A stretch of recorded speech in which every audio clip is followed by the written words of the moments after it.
you go. You guys got me loud and clear? Hey, Seth. Yeah, how you doing? All right, buddy. All right. Indiana Pacers. Okay. All right. Yeah, I'm an indie boy. How about that? I like it. All right. Yeah. They're all banged up right now. They're Yeah.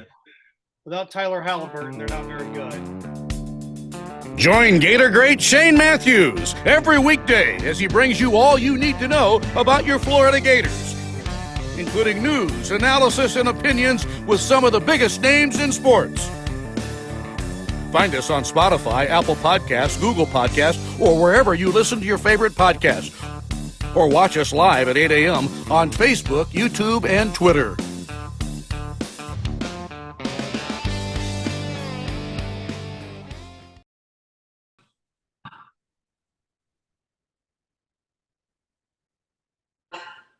Seth Harp, pot up with Matthews. Seth Harp from Harp On Sports, ESPN Gainesville, I guess you'd say, ESPN 98.1 FM, 850 AM, WRUF. I'm the operations coordinator, run the day-to-day duties of the station. I'm going to bring JR in here in a second, but just if you're not familiar with me, I was the afternoon drive host in Jacksonville for 5 full years. At 97.3 The Game, the home of the Gators at the time. And for the last 3 years, I've been working with Shane, Coach Spurrier, of course, Steve Russell, Jeff Cardozo, Pat Dooley, the whole 9 yards there with ESPN Gainesville. I got to thank Shane and JR and the whole crew for letting me slide in and be a part of this today. Yeah, I'm not in a bar. This is my bar room in my house. So just going to hang out over the course of the next hour. And we got some pretty cool stuff to discuss with you.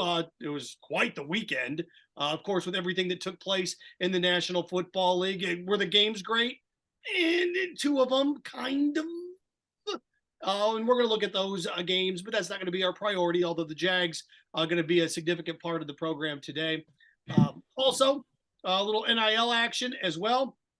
And, as I bring JR here in a second, the thing I've heard a lot about the NIL is griping and moaning and complaining how everybody despises it. Nobody likes it.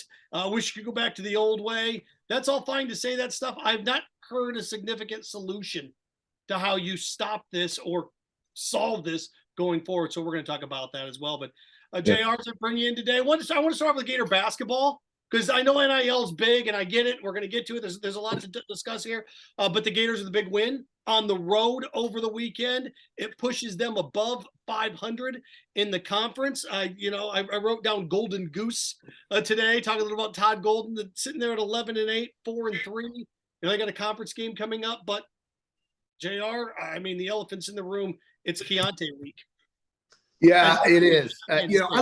I really like this Big 12 SEC thing they do. And I like it when these conferences get after each other. I think it's healthy. It certainly allows for more interest. And I getting back to what happened the other night, Mississippi State's a team that's struggling right now offensively, but it doesn't matter. When you win on the road in the SEC, like Florida was able to do, and play close to Texas A&M, so close, they've competed and they're trying to get that record and that resume to where they will get the attention of the selection committee. And I know it's only January, but these are the games. If you can pull off a couple on the road, win some close games, and Florida's played on their share of close games, Seth, then, that's going to help. Certainly, they need more wins for sure. But, we still have some road to go. And this is important to get a road win. Right now, this league looks very top-heavy with one team that seems to be just taking over the conference. When you go on the road and win by over 20 points, and you win at home by 60, and you win, you beat team like Kentucky by 20. Alabama is ranked number 2 now in the AP poll, and right now they look clearly as if they're the class of this league. But it's a long season, and we'll see how this thing transpires. But right now, I don't think there's anybody touching them right now. Of course, Alabama, the only undefeated team left in the conference, right? And then we got a couple teams with 1 loss. This is what I'll say about where Florida sits is we are a week away from a week left in January, a week until February. Easy for me to say that Florida's losses are on the road to A&M, who only has one loss in the conference, at home to A&M. So their losses, they've been double dipped by A&M, and the other loss is to Auburn on the road, right? Who's also tied for second. So that's right. Yeah, so Florida's losses in this conference are good losses at the time. This past weekend would have been an awful loss. So what you have to do is you have to beat the bad teams. Growing up in Indiana as being a basketball kid, you in order to make the NCAA tournament, you have to beat the bad teams and split with the good. And if you split with the good ones and pick off a big one every now and then, there's time to pick off big ones. And one of those is coming up this weekend, right? Kansas State. That would be great. That's going to be tough. They're on a roll right now. Had a win against Kansas, but Johnson is the story. I mean, he's really one of the stories of college basketball this season. When we consider what happened to him and the fact that he's been able to be so effective and so efficient, helping his team at Kansas State, and we're all pulling for him. There's no doubt about it. So and this is one of these things where both can be right, but you don't have to agree with both. I understand why Florida let him go. You let him out of that because, again, there would have been no second guessing on that, right? If something would have happened to Keontae, if he had suffered a fatal episode or had another episode, and it would have been, you didn't see this coming, of course you saw it coming. It's kind of one of those things every now and then there has to be an adult in the room, and you have to sit there and say, hey, look, you may not like this, but it's for everybody's best interest that he plays somewhere else. It's not an anti-Keontae thing. Of course, Florida would have loved to have him finish career here. JR, it's one of those things that I'm kind of glad this is a road game as opposed to a home game. Gator fans, I'm sure would have treated him really well. I hope he would have got a standing ovation, but there's always that part of me in situations like that my gut just sinks a little bit, and he'll be up and he'll be hyped for it. I'm glad for Florida's perspective that it's out there. Yeah, and before that game, of course, we have the home game with South Carolina. That needs to be handled. They need to handle that team. That's a weaker team. But look at the schedule, Seth. Think about this. After Kansas State, listen to this schedule. They play Tennessee, Kentucky, Alabama, and a very, very difficult Vanderbilt team. Tennessee, Kentucky on the road, Alabama on the road, and then back at home. So 3 of their next 5 games are on the road against Kansas State, Kentucky, and Alabama. The schedule guy did not help us out here.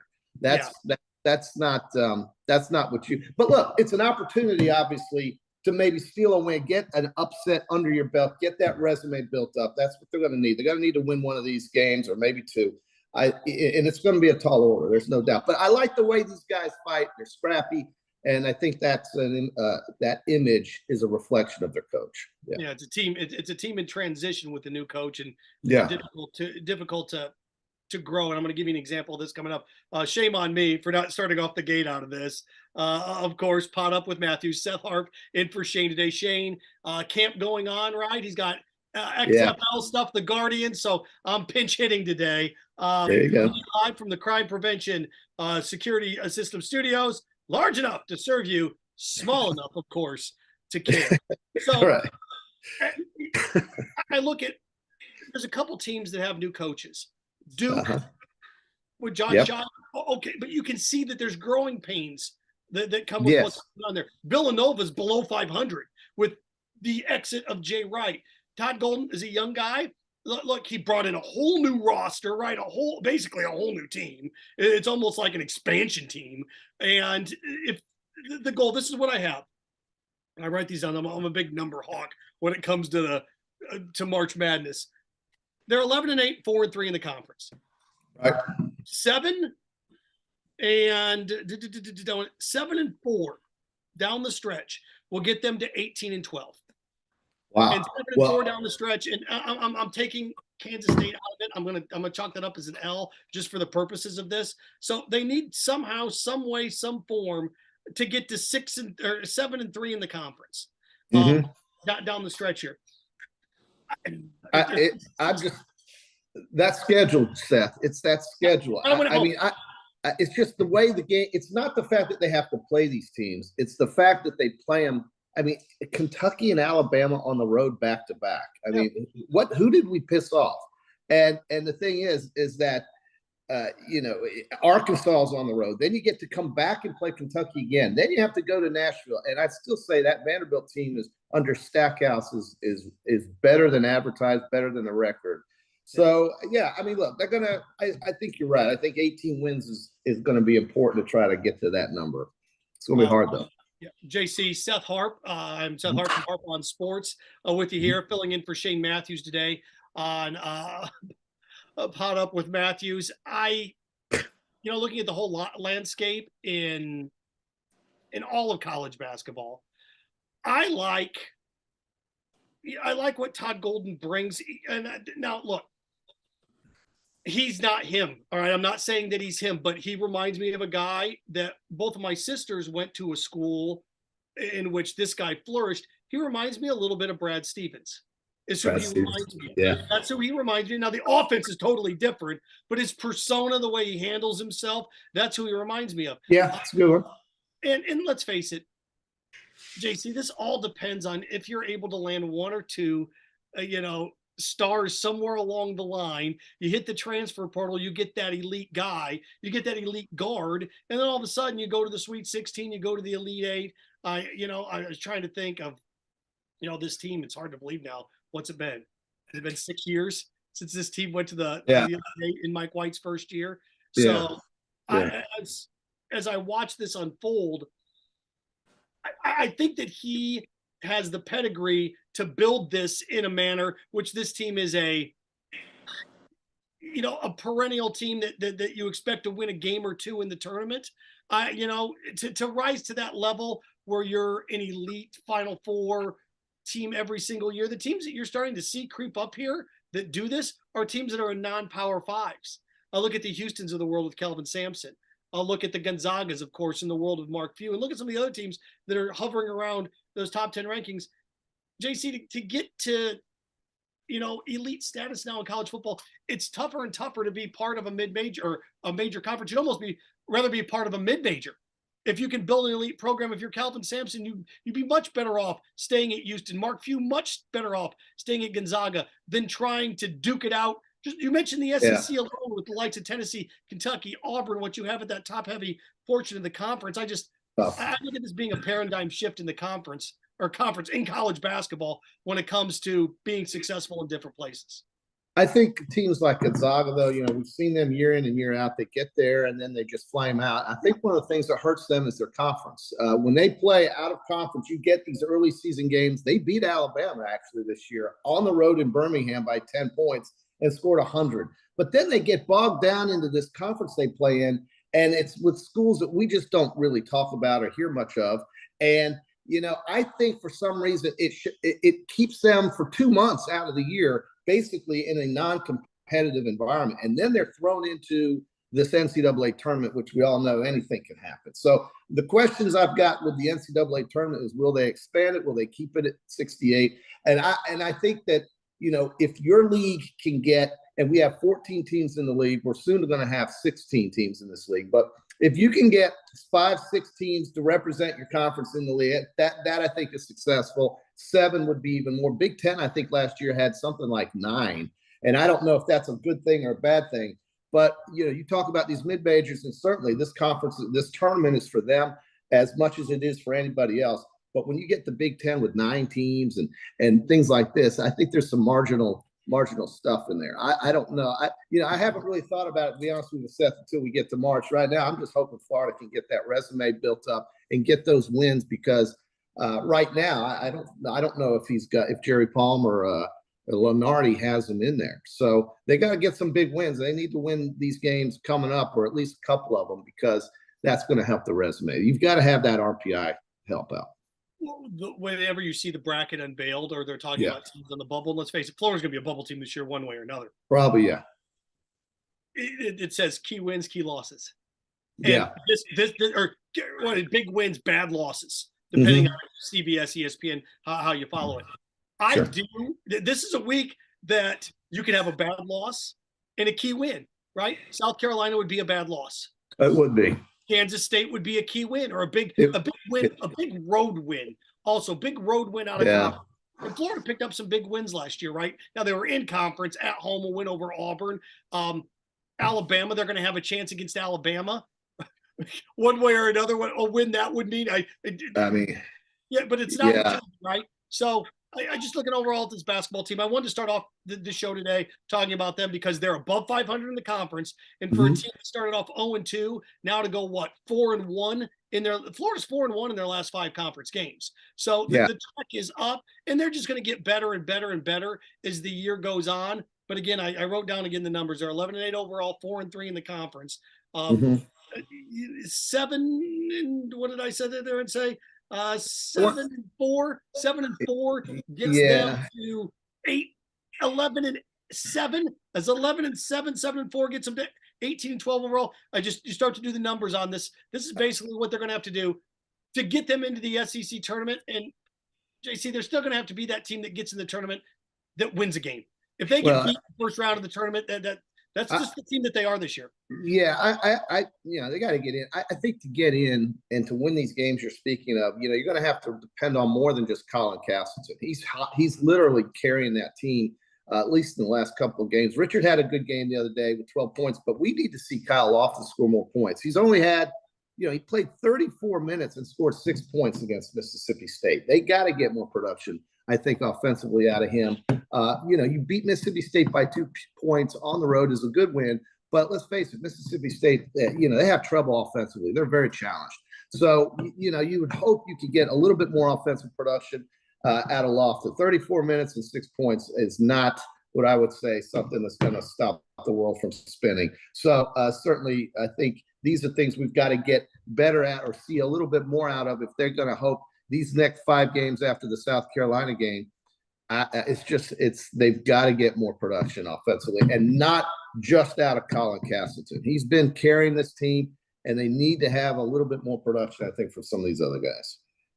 And JC, I think you agree with me. This is what a first-year coach in a program is supposed to do. This is what a first-year season is supposed to look like. It's funny. I always talk to, I've got a couple friends that are Florida State fans. And when it comes to football, that's what a rebuild should look like. That's a realistic, what Florida State and Mike Norvell have done in football, that's a realistic rebuild. What Sonny Dykes did at TCU, that's not realistic. It's just not. It's tough to do things like that, right? It's tough to flip a script like that. So I look at what Todd Golden is doing at Florida. This is a realistic growth pattern in year one for a basketball coach. I know I've got these to do, and I'm a little bit behind on this. So let's start off with this. Pot Up with Matthews is brought to you in part by Chris Doring Mortgage. At Chris Doring Mortgage, they do mortgage lending right, helping home buyers throughout Gainesville and North Central Florida. Call Chris Doring Mortgage today at 352-244-0840. That's 352-244-0840. I want to transition, if that's okay, into a little NIL stuff, but go ahead. Well, I just wanted to we can do that, but this game, these NFL games this weekend, I gotta talk about this because you look at the poor Buffalo Bills, another season, another similar ending. You had what many thought was to be perhaps the most dynamic player in the league, and they get 10 points at home in a divisional playoff. They lose for the second year in a row in the second round. And in every statistical category, were absolutely dominated in that game against Cincinnati. And that to me took the story of the weekend over. I thought it was great what Jacksonville did to compete. I thought the Eagles were extraordinary. But Buffalo is just a colossal disappointment. And Cincinnati, tip your cap, man. Let's just give credit to the Bengals from now on.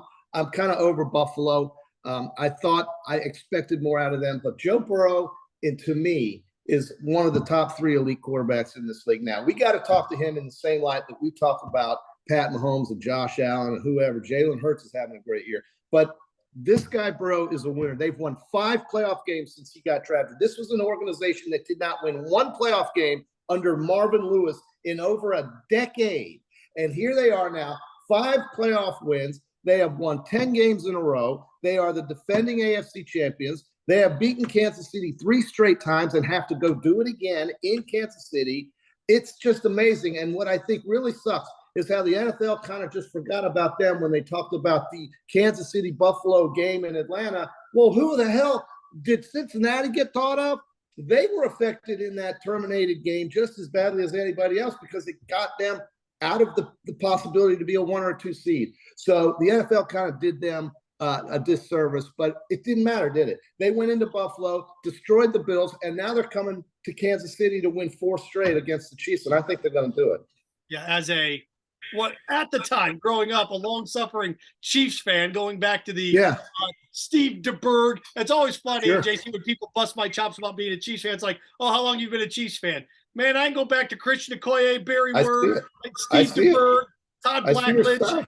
I see your signs. Lenny Dawson. Got my Lenny Dawson stuff back there. You got your man cave, your Chiefs man cave. There's Len Dawson, my God, with the red pants and the white jersey. You got the Chiefs man cave over here. I mean, you are. Listen, grab some of that stuff before it's over. That's great stuff, man. No, I respect the Chiefs. Please don't think I don't. But I'm just amazed at the Bengals. The damn Bengals are crazy. Well, here's the thing, and it's funny that you brought that up because I was talking about that on my podcast, Harp On Sports. Check it out at harponsports.com. After this, of course, is that there was no reason for the Bengals and Bills not to be a neutral site if the Chiefs and Bills were going to be a neutral site. The Bills and Bengals should have been a neutral site as well this past weekend. I am for the sacredness, because there's nothing sacred anymore. For the sanctity of the NFL, I'm glad that we didn't have a neutral site game, because you and I both know that the NFL at the end should have an S, and it should be the $ of S, because I think sometimes people forget that this is all about making money. It is. It's about entertainment. It is, but it's about money. What was going to happen if the Bills and the Chiefs would have played on a neutral site game? Within 3 years, the NFL was going to start bidding out these conference championship games. I heard that. It was going to be a way to make more money. It was going to be a way to make more money. So I'm glad for the purpose of that didn't happen. Joe Burrow, to me, you always talk about the alpha and the beta, the yin and yang, when you had Manning and Brady. And then, Drew Brees kind of peeked his head around the corner for a couple years in there to be that part of that tripod when it comes to quarterbacks in the NFL. And then you had a whole different, you had the Ben Roethlisbergers, you had that whole other tier. To me in the NFL right now, you're right. I think what's happened now is the Bengals have caught and passed the Bills. Mm-hmm. Now the question is this weekend, if they can go into Kansas City and win again, back-to-back years, the Bengals become I don't want to say the elite force of the NFL, but they become that team in the NFL, like the Patriots were that team for a decade. Now, different, more champions. They got to win. They got to win a Super Bowl first before I go there. But they are certainly the AFC class. Yes. If they can beat Kansas City for the 4th straight time. I mean, remember, they beat them during the season. They beat them last year. And you don't go into Arrowhead Stadium and expect to win. It just doesn't happen that often. And Cincinnati has. And so we'll see if they can do it again. Now, Mahomes, it's really going to be, a lot of Kansas City's fortunes are going to be on how that high ankle sprain survives this week of therapy and whatever. But listen, give the Chiefs a lot of credit. Without Mahomes, Henny came in and did a very good job. Led him to a touchdown on a long field. Jacksonville was foaming at the mouth to try to get there. And, Jacksonville, for its part, 10 wins this year, including the playoff game, won the division, played competitively up in Kansas City. It's all looking up for the Jacks. Their stock is very healthy right now. They'll have, I think the 25th pick in the draft, something like that. But they've done the right things under Doug Peterson, and I think Trevor Lawrence's career was saved. I really do. I wrote some things down on the Jags, but in terms of financially going forward, they're gonna have a little trouble next year. But 2 years from now, they're gonna be fine. I'm gonna explain why they're gonna have some trouble coming up next year. But looking at like now in our conference championship games and what you have in the postseason in the NFL. I always thought this weekend was the best weekend in the NFL of the year. A lot of people like conference championship games. I always like this because you had 4 teams that were good enough for the longest time that just sat there with a bye, and 4 teams that were coming off wins. So you had this ultimate clash. Well, now you have 6 teams that are coming off wins and 2 teams that have a bye. And let's face it, the Giants were a Jekyll and Hyde act. They got burned. Philly looked good. Oh, yeah. San Francisco being at home. Look, the Cowboys, and everybody's focusing on the Ezekiel Elliott play at the end. That game was over. You're not going to score 80 yards down the field. And it's fun to talk about how he got trucked and what was the plan there at the end of the game. But I thought the Cowboys able to do what they did in Tampa as a wild card team to go on the road and to push San Francisco. I thought it was the next step for Dak Prescott and the Dallas Cowboys. Now, look, haven't gone to a conference championship game since I was a junior in high school. So they've got their work cut out for them. But nonetheless, it was growth. To me, if you are a betting man, if you're a betting person, then the bets are the Eagles at home and the Bengals on the road. And the Bengals on the road because of Mahomes' name. I think it's 2.5 in. I think it's 2.5 in Kansas City and 1.5. I'll look, but these games are inside a field goal according to the spread guys. But look, Jalen Hurts is going to have probably he'll be 1 or 2 on the NFL MVP voting. I think you got to look at that. I mean, look at what Sirianni and the Eagles did. They found players to make Hurts better. A.J. Brown, Miles Sanders, their tight ends, their offensive line for protection. I mean, they've got a class offense. And Hurts, when healthy, is operating at a very high level, and they're going to be a tough deal. But here's the other side of that coin. San Francisco goes in with probably the best statistical defense I've seen in the NFL in years. And with Bosa being healthy, DeMeco Ryans, your defensive coordinator there in San Francisco, Kyle Shanahan getting the production out of Brock Purdy, this sets up to be just a great game in Philadelphia. I hope the weather doesn't ruin it, and I want to see these teams really fight it out. These 4 teams right now I think are the best 4. And I certainly think we're going to see really exciting games on Championship Sunday. I love Championship Sunday probably more than the Super Bowl, Seth, because we get 2 games, right, that could be classics. And I think we're heading that direction. I really do. I think it's going to be phenomenal. Of course, looking ahead, if you're the NFL, and it's the reason the NFL grew the way it did in the 70s and 80s and overtook baseball as the #1 sport in America is because of this almost like what the John Facenda ballet on the gridiron, NFL films, storytelling. It's a great story. Isn't the ultimate story, if you're the NFL and you can write a script, isn't it Andy Reid and the Chiefs against the Philadelphia Eagles? Yeah, that's great. That's the story. That's the arc. Now, are we going to get it? You're right. Jalen Hurts is probably going to finish second in the MVP voting. Mahomes is going to win it. And a hobbled Mahomes, who knows with that high ankle sprain and what it deals with, but he's nowhere going to be the quarterback that we know him as. He's just a great player, though. Guy's such a warrior. Yeah. The Chiefs 2 years ago got destroyed in the Super Bowl because they couldn't protect Patrick Mahomes. And in 2 years, what did they do? They traded for Orlando Brown, traded a first-round pick, left tackle. They signed John Thuney to a $100 million deal at guard. They drafted Creed Humphreys from Oklahoma. So now they got Pro Bowler across the front.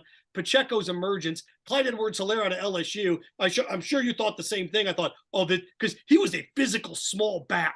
And you thought, okay, in Andy Reid's offense, he's going to be great. And he's just been hurt. He hasn't been able to figure it out. Pacheco has been able to figure it out. Jerick McKinnon, who played, I believe, up at Georgia Southern, they've got that one punch. So the Chiefs are built differently than they were 2 years ago. It's a different team defensively with Frank Clark, who is just absolutely ridiculous. Look at his numbers, and he's starting to creep up the all-time postseason sack leader list. So it's been enjoyable watching them, and I think you're right. I think we're going to have 2 great games. I know you're a Jags guy, so I wanted, I look at it this way. The one thing about the Jags, and by the way, I think Jags fans owe Trent Baalke an apology. Tried to run him out of town at the end of last year. And look, he and Jim Harbaugh didn't get along. Nobody gets along with Jim Harbaugh. Right out in San Francisco now as a GM, you got to sit there and say, all right, I'm going to have to kind of put up with this coach if we don't get along with him. He didn't like Urban Meyer either, I don't think. But yeah, that could have been something that was kind of put on him to hire him. But he did a good job. What he did, and this is so underrated, he hired a pro. Everybody's always glitz and glamour and love. You know what he did? You know what Doug Peterson is, JC? He's a pickup truck. He's reliable. He's sturdy. Yeah. He's strong. He's a good old Ford or Chevy pickup truck that's reliable as reliable can be. He's not going to be the Sean McVay glitz and glamour type of guy we're going to score 45 points a game. He's not going to be that guy, but he's as reliable as they come. And I think, I agree with this. I think, when you've got a statue outside the stadium in Philadelphia, you're up there with Rocky. You're up there with Nick Foles used to have the stadium. They won a Super Bowl in Philly. That's the thing. And he is a Super Bowl winning quarterback whose career kind of got bogged down. Carson Wentz probably had a lot to do with that. But the reality is that his career was kind of stagnant. And Trevor Lawrence helped bring him up. And in return, I think he saved Trevor Lawrence's career because Urban was ruining that guy. And they got Christian Kirk to a 4-year deal, multi-million-dollar. They brought in some players who thought Evan Ingram was going to be the guy. He played Zay Jones, Marvin Jones. They found some protection for Trevor. And look, you won 10 games. They were 2-6. They were 2-6. They weren't going to win their division. They were brutal. And here they are. So this is all good, all upside. My kids went to that game at Arrowhead. Seth, I can show you some pictures they took up at the Arrowhead Stadium where the tailgating was going on, just the atmosphere. They love Kansas City. They love the downtown area. They love the just the overall feel and the vibe you get when you go to a Chiefs game in January. What is better than that? And then they said the Kansas City fans were just tremendous. There are only two teams in their mind that the Chiefs really dislike and their fans dislike, and that would be, of course, the Raiders and the Broncos. But other than that, the Chief fans were great. It was a great experience. Jacksonville came close, but I think Kansas City right now, if we can get Mahomes to be just 75% healthy, that will allow them to be right there in the game with Cincinnati. I consider Kansas City one of the 5 places in the NFL that most resembles like a college atmosphere. Yeah, yes, definitely. Kansas City, Buffalo, Green Bay. Yeah, there's certain, if they ever figure out what they're going to do in Chicago. There's certain markets that are like that have that. Seattle does it as well. That has that type of vibe. Let's see here. Again, I'm Seth Harp in for Shane Matthews here on Pot Up with Matthews. Of course, JC. Pot Up with Matthews is a service of Peachland Dentistry, Gator Nation's #1 choice for dentistry in Port Charlotte and surrounding areas. Visit them at peachlanddental.com. Join us on Friday for the Peachland Dentistry JC and QB weekend picks. I smoked it. That's later this week. I smoked the QB again this week in golf. It's good he's not here. I picked John Rahm to win. John Rahm won by 2 strokes. There you have it. First winner on the board for the season. I got the QB. I know that's why he was bailing today. He knew I was going to get in here. I'm loving that you came in here, Seth, to help us. And I certainly think that, he takes a certain pride in his ability to pick golf. Well, I had the winner. So anyway, we like to tout our own horns on these picks. I don't know why. We don't get much for it. But what the guy, our beloved friend and sponsor Joe Lawson, who runs Peachland Dental down in Port Charlotte, they had a terrible event last year with the weather and the storm, and hopefully they're rebuilding and coming back. But we salute Peachland Dental, Joe Lawson, the people down there who continue to support this podcast and get his business going up in that area. They were devastated by that storm. So we're always thinking about our friends down in Southwest Florida, because that was awful. I know we're getting close to halftime on the show, right? Yeah. But really quick, talk about the Jags. Okay. Next year is going to be a rough year for them from this standpoint. You think so? Yes. In that division? Really? Yeah. In that division? Well, it's not the division. They now have a first place schedule. Well, for the last 2 years, they've had and how the NFL works is when you win your division, you have to play the other division winners. So now you have to look across the board and you get your share of what? You get the Chiefs. You get your share of other AFC. You get the Bengals, right? Mm-hmm. You get the Bills. So you now play a first place schedule. Some of those games are going to be on the road. I never thought of that. It's not just the schedule makes it tougher. Not infinitely tougher. There's 4 or 5 games now that you throw into the fold here. It was a team that was just barely above 500. The Jags are going to be good, but it's going to be a rough year next year for these reasons. They're $13 million over the cap. They're $13 million over the cap. And there's 1 of 2 ways you build a team in the NFL. You build it through free agency or you build it through the draft. Yeah. And there's some things that you almost have to get the draft if you're going to have long-term success. Quarterback, you're going to have to get that via the draft, because you can't be trading 3 first-round picks, 2 first-round picks to get a quarterback, because you set yourself behind the 8 ball when it comes to that. So here's what I wrote down this for the Jags, and I crunched some numbers here. The $13 million over the cap. Shaq Griffin, they're going to cut him. He's going to save them $13 million. So now they're back even. Is it Robertson Harris on that defensive front? They can cut him and save $8 million. So now they're $8 million plus, because everybody talks about, well, they need to go sign. Gang, they're $13 million over the cap. Now the New Orleans Saints are $48 million over the cap. So I can't wait to see what that looks like, or how they even pretend to get there. They can redo some deals. They can they can cut Shatley and save $3 million. They're going to let Jawan Taylor, former Gator, at right tackle, they're going to let him walk, because he's going to get $8 to $10 million a year on the open market.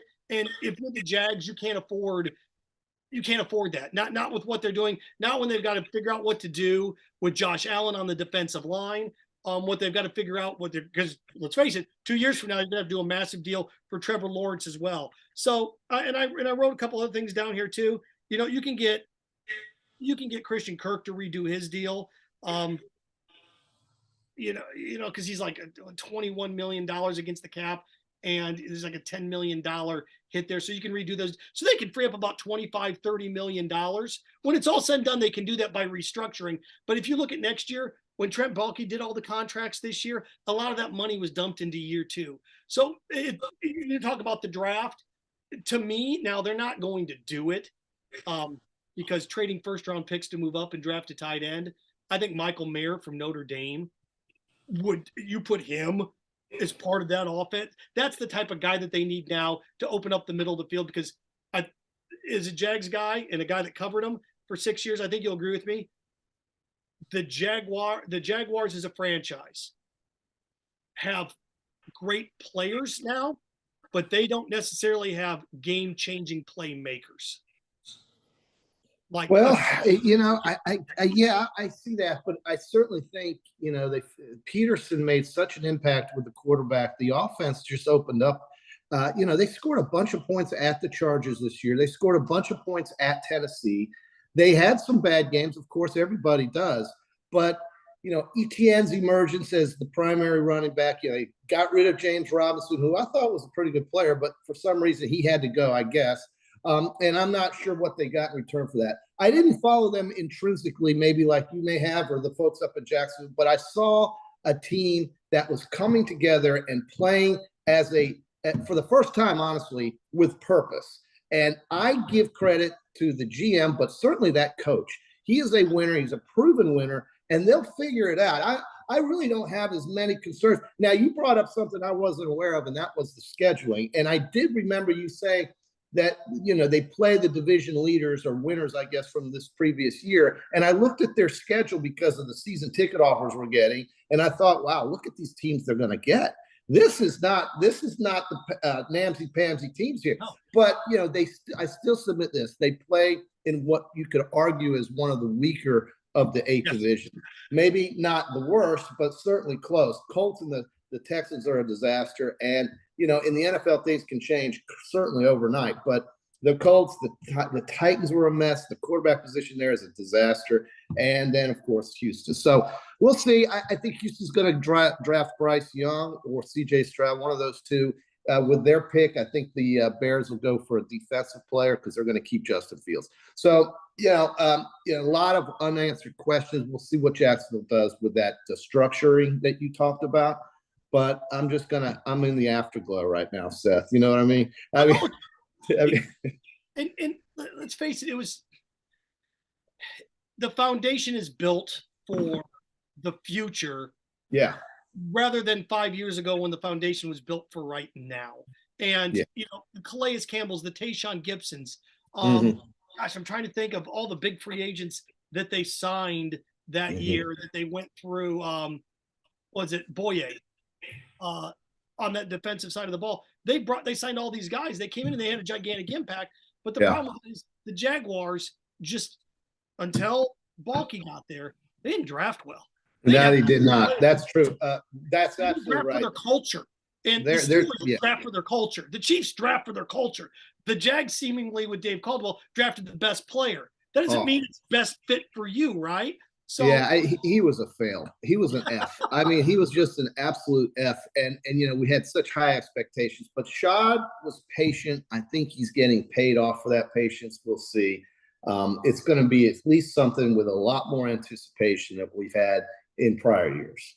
Yeah. Okay. Well, I know we're overdue here, so we're going to take a quick sidestep here. We're going to come back, and the Jaden Rashada thing is kind of simmered down here a little bit. Yeah. But I'm going to throw a couple ideas your way so this doesn't happen again. Okay. Caught up with Matthews, Seth Harp from Harp On Sports, in for Shane, of course. JC, quick reminder that Caught Up with Matthews is a service of Celebration Point. Gator fans, come on, our Florida legend, Steve Spurrier Way, officially unveiled, coming up February 10th, 5:30 at the Promenade in front of Spurrier's Gridiron Grill and Celebration Point. Go Gators. So, JC and I are going to talk about where the Gators go from here and where college football goes from here next. Okay, I like it. All right.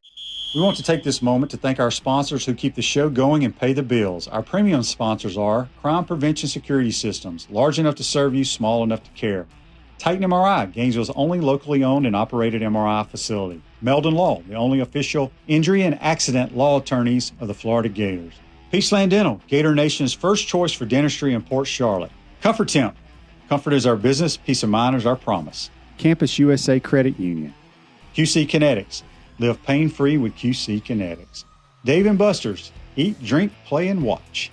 Our gridiron sponsors are Auto ER, UF Bookstores, Celebration Point Town Center, Chris Doring Mortgage, Silverback Concrete Co., Ruse Ogre State Farm Insurance, Doreen Wibby, Realtor Caldwell Banker, MM Parish. Our touchdown sponsors are Adams Ribs, Gator Dominoes, Celebrate Primary Care, Gator Bait Media, Okido America, Style Cuts, Ironwood Golf Course, Big Mills Cheesesteak, McDonald's of Gainesville, 84 Lumber, Tropical Smoothie Cafe, Aver and Smith, Dowling Signs, Baker's Sporting Goods, Silver Cube Billiards and Sports Bar. If you're interested in promoting your business on the show, call Freddie at 352-284-3733. If you like what we're doing here, make sure to follow us and support the businesses that support us. Calling Gator Nation.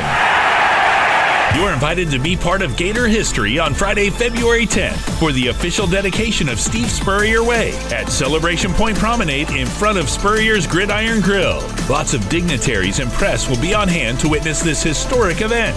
And it's open to all who bleed orange and blue. It's the grand unveiling of Steve Spurrier Way.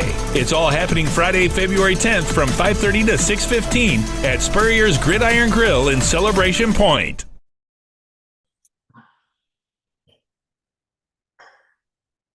Nope, I'm not Shane Matthews. Seth Harp from Harp On Sports in for Shane. Shane getting ready. The Guardians, little XFL action. So he's got camp. So I slid in today. Of course, JC is always a part of the program. And again, any questions for us, comments, hit us up on Facebook. Also, YouTube as well. We've been discussing the NFL postseason, the Jaguars, talked about the Gators' big win over the weekend on the road when it comes to basketball. Of course, it's Keontae week when it comes to college basketball for the Florida Gators, taking on Kansas State this weekend. So it's going to be quite the weekend with the conference championship games, and of course that as well. Facebook Live, service of Meldon Law, and I was looking around here a little bit. And the Facebook Live question brought to you by Meldon Law, the only official injury law firm partner of the Florida Gators. G. Lee writing in, will the Jags give up the 24th pick for DeAndre Hopkins? Oh, wow.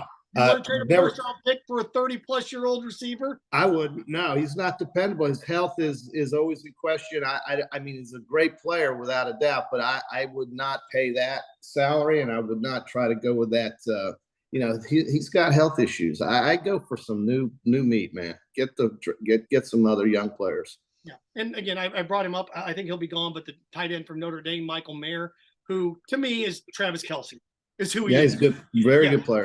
That's and then because you'd like to get the kid from Georgia next year. Well, I know, and you look at these teams that are winning right now this time of year. What do we have? San Francisco with George Kittle, We have Kansas City with Travis Kelce. Those are the two arguably best tight ends in the game. Philadelphia's got Dallas Goedert, great player. You've got Cincinnati with Hayden Hurst, or Hunter Hurst, I guess. So, the tight end is vital, I think, in this league, especially for the middle of the field, for these quarterbacks who can get through 3-4 reads in split-second time. So I think you've got to have a tight end if you're going to go deep, and you can see it right now with the 4 teams that we've got left.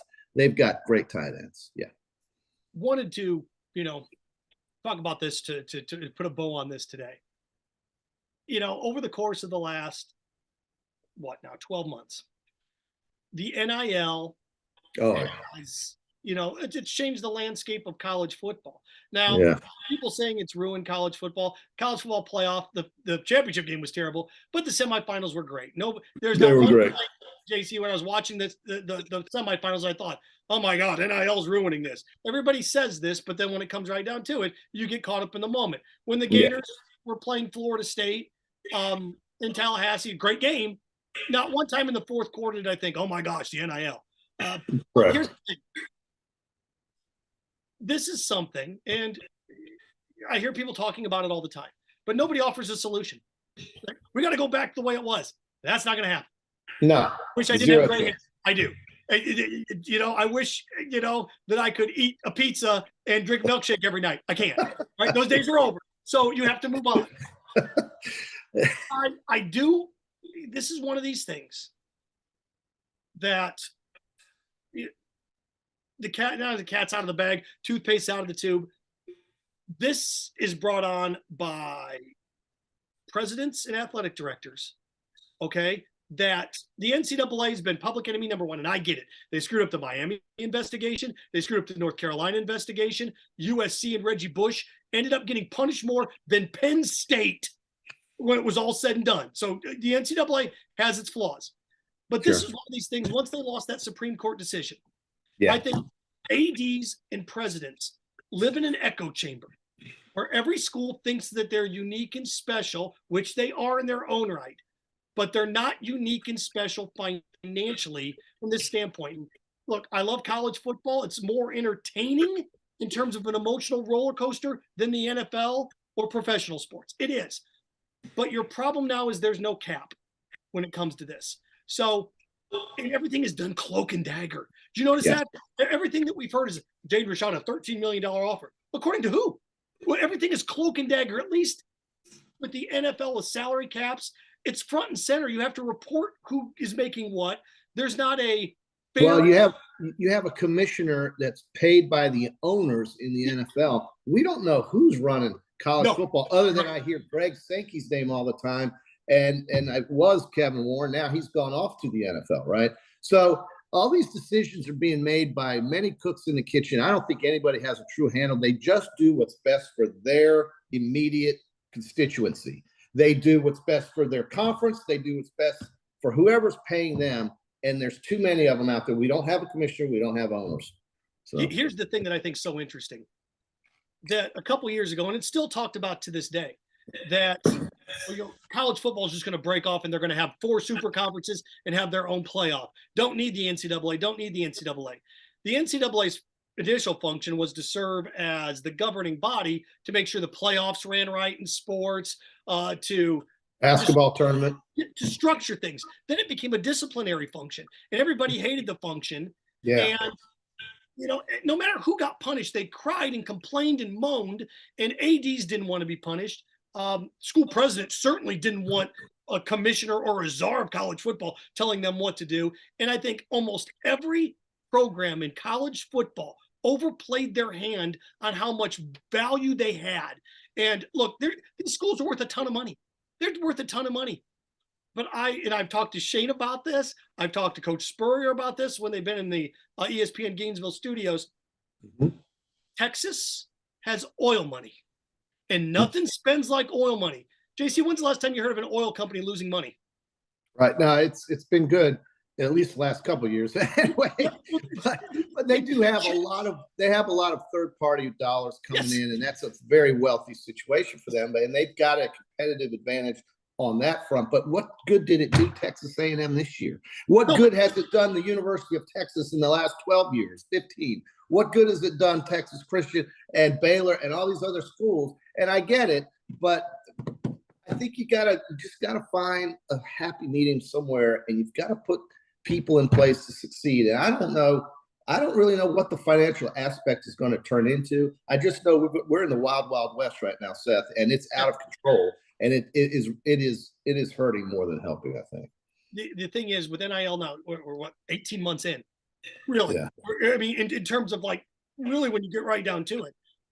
So, without transparency, and this falls on the presidents and the ADs. This isn't the NCAA. This isn't the students, because if I was 19, 18, I'm going to the highest bidder. Why wouldn't I?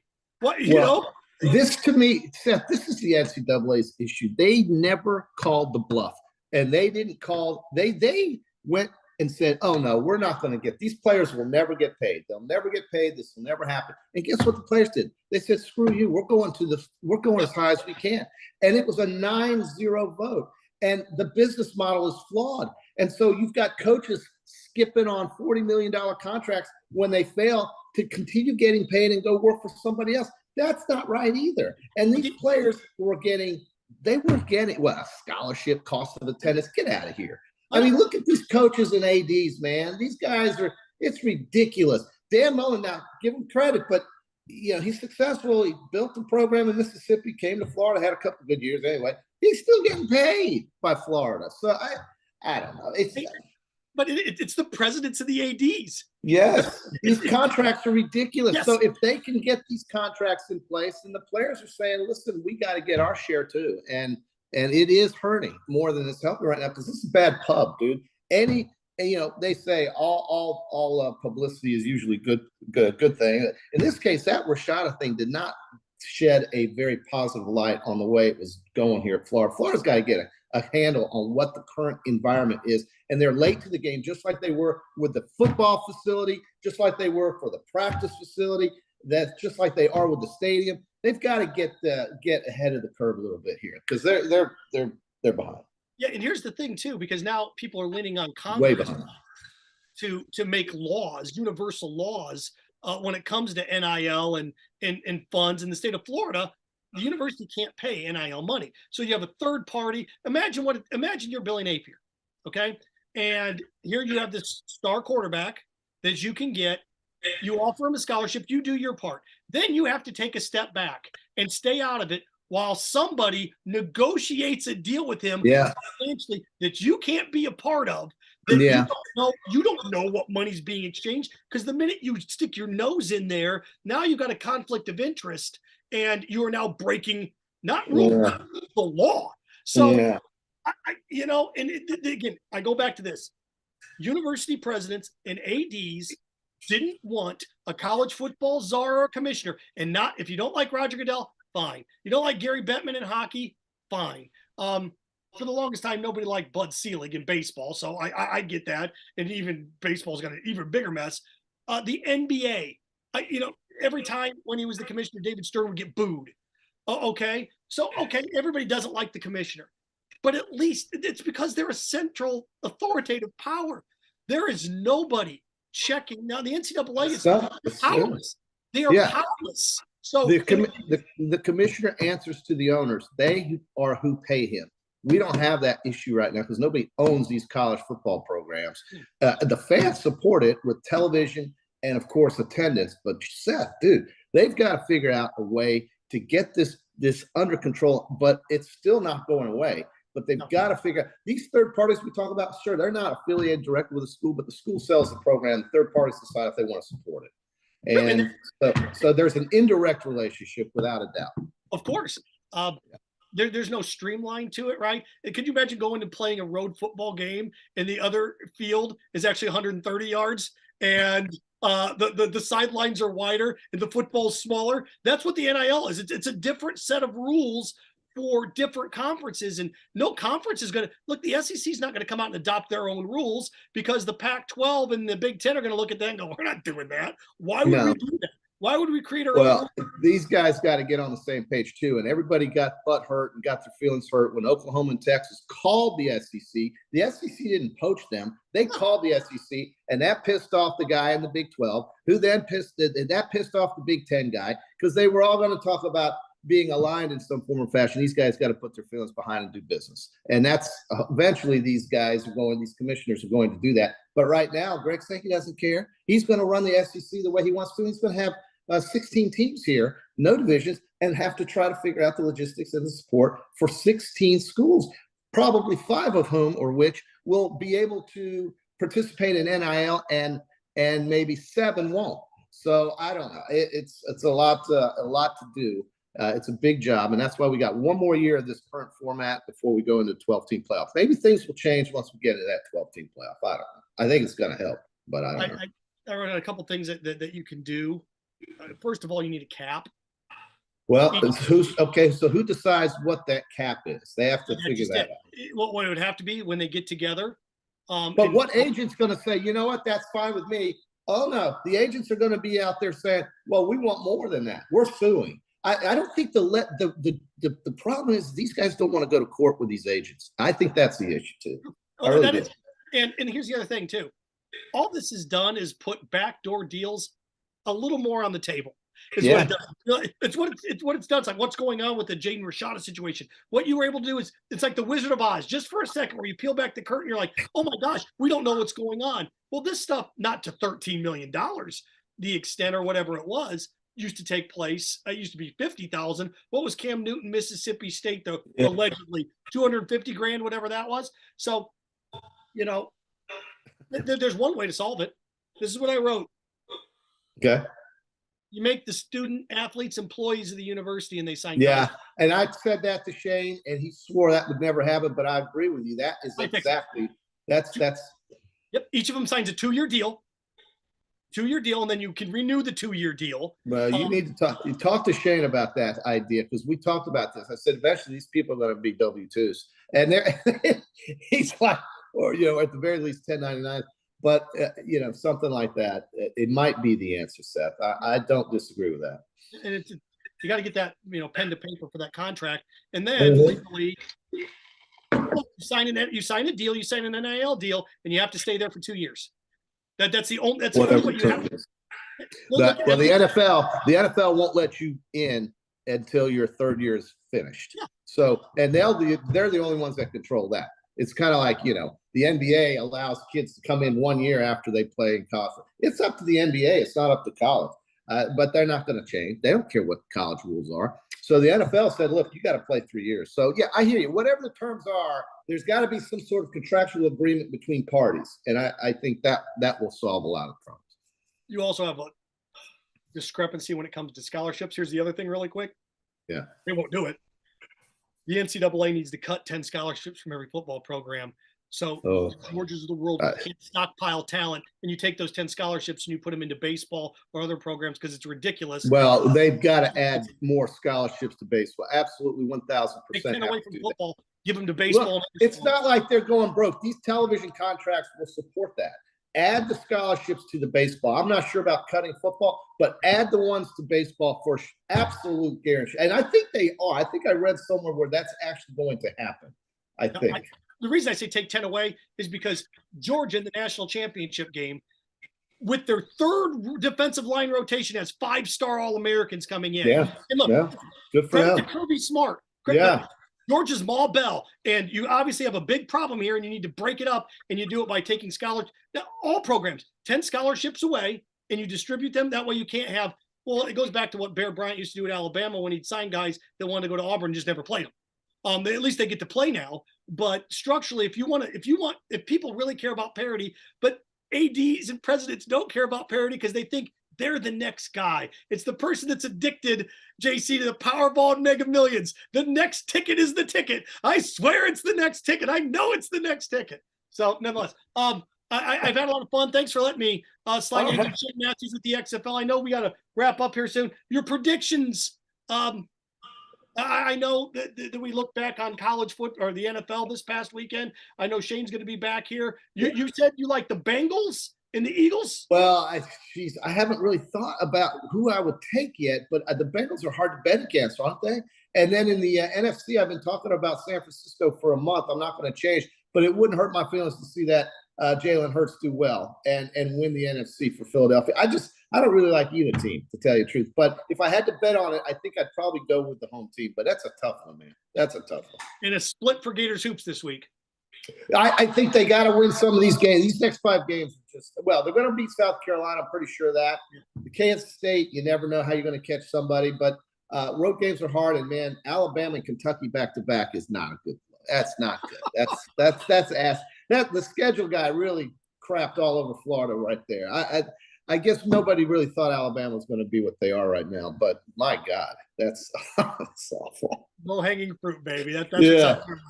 All right, JC, thanks. All right, I called you JR at the bottom of the beginning. Forget it. That's fine, Seth, I was glad to have you, man. You did a great job today. Well, thanks for letting me. I feel young again. It's been 2 years since I've done this. Well, I've got my podcast at Harp On Sports if anybody ever wants to check that out as well. But thank you so much. I appreciate it. I know we got another podcast coming up here. I look forward to doing it with you again soon, man. Thanks so much. Okay, you bet. Thanks, Seth. Have a great day, buddy.